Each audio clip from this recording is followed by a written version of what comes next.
Hi, good day everyone. This is Adria Bonadizan from Baos, together with my partner, Miss Trusty Mediam from Agronomy, and we are here to present our report entitled Analysis and the Proclamation of the Philippine Independence.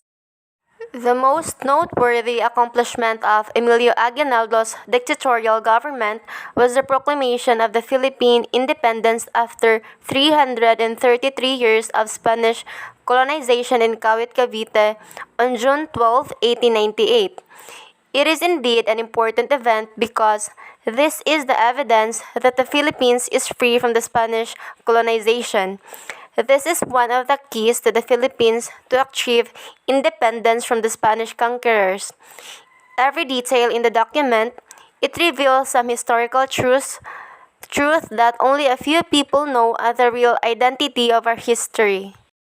It was stated in the document the difficulties that our countrymen are facing that push them on the revolutionary sentiment.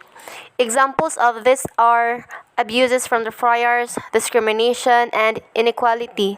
The document tells the quick spread of movements through different towns and provinces across the Philippines. It made the Philippines and the Filipinos unite for the freedom and independence that they hope from the colonial rule of Spain. Thousands all over the country to witness the historic event in Kawit, Cavite.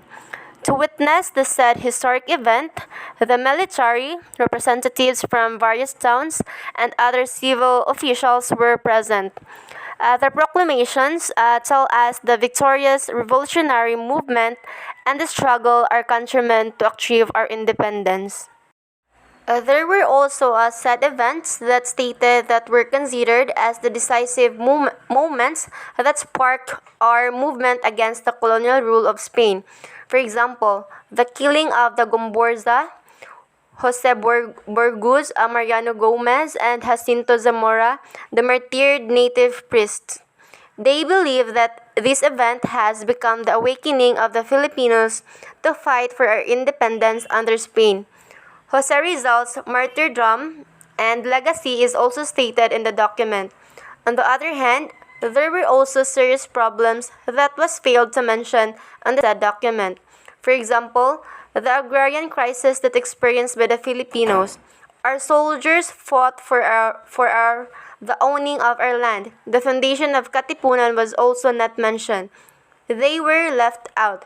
We know that Bonifacio, together with his co-founders and the Katipunan, also made a big role on our independence from Spain.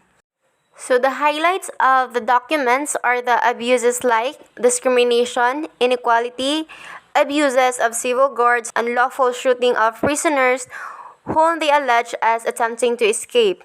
This is a great insult to the Filipino because even if civil guards violate the rules, they are still left unpunished. Even if civil guards kills thousands of Filipinos, they just ignore it by the Spanish government. This is the reason why there is a revolution because of the mismanagement of the Spanish government and the mistreatment of the Filipino. The documents also include the unequal protection of the law between the Filipino people and the eminent personages. The religious leader has conduct and unbecoming of being a religious leader.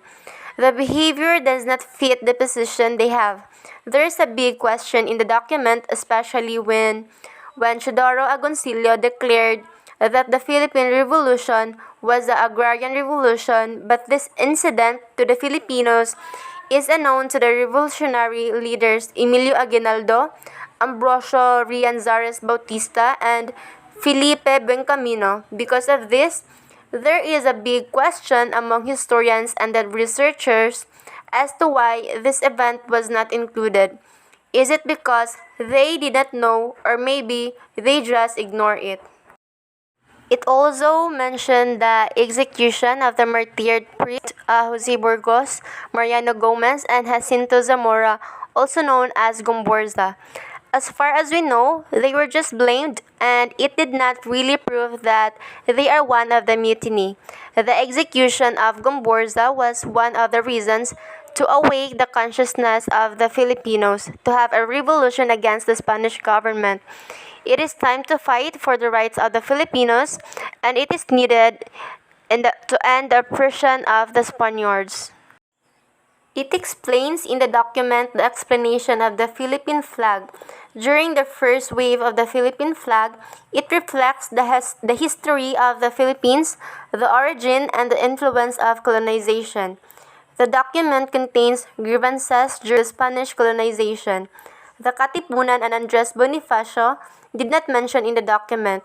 The Katipunan is as an organization mentioned, but in the last part of the document, it is because there is hatred between Aguinaldo's Magdalo and Bonifacio's Magdiwang in the Katipunan.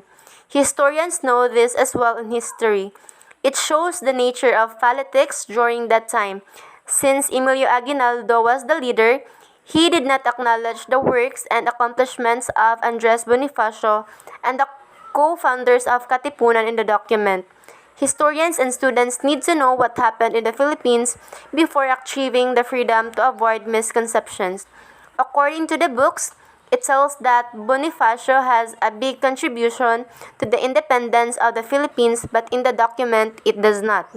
So, all in all, I can say that this document also has its being selective or bias on it. It tells us lessons on how we should take primary sources. This government-issued document can also prove us that our country and our souls were emancipated from the colonists and implies that we have the right to live without any hindrances, and we also have equality. It teaches us to be more self-reliant and to fight for our souls and our country so that we can exercise our right to live in freedom, peace, and harmony with others. So that would be all for our report entitled Analysis of the Proclamation of the Philippine Independence. And this has been AJ Banudizan from Baos and Trusty Mediam from Agronomy. Thank you and have a good day, everyone.